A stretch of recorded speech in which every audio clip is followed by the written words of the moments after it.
এবাৰ আমাৰ ঘৰেৰ হাঁহ কেইজনী 17জনী পোৱালি দিছে আৰু বৰ্তমান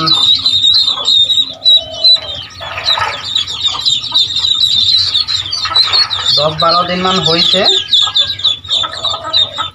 ডাঙৰ পুখুৰী আছে, পুখুৰীটোত মেলিব নোৱাৰোঁ, এই কিবা ডাঙৰ মাছ আছে খাই পেলাব বুলি পুখুৰীত দিয়া নাই।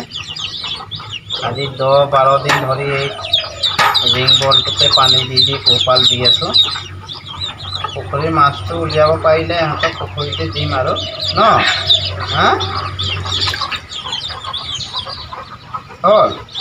এই ৰিং বলটোতে 2-3 ঘণ্টা খেলিবলৈ দিওঁ আৰু বাহিৰত উলিয়াই দিওঁ আৰু বাহিৰতে দানা পানী কৰি থাকোঁ, হয় নাই? হা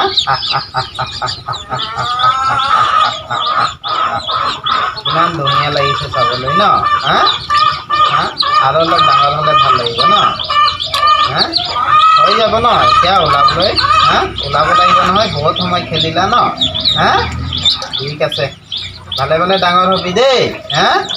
তহঁতি ডাঙৰ হ'বলৈ অলপ কষ্ট কৰি আছোঁ আমি পৰিয়ালটোৱে দেই, সেইকাৰণে ভালকৈ থাকিবি আৰু দেই হা।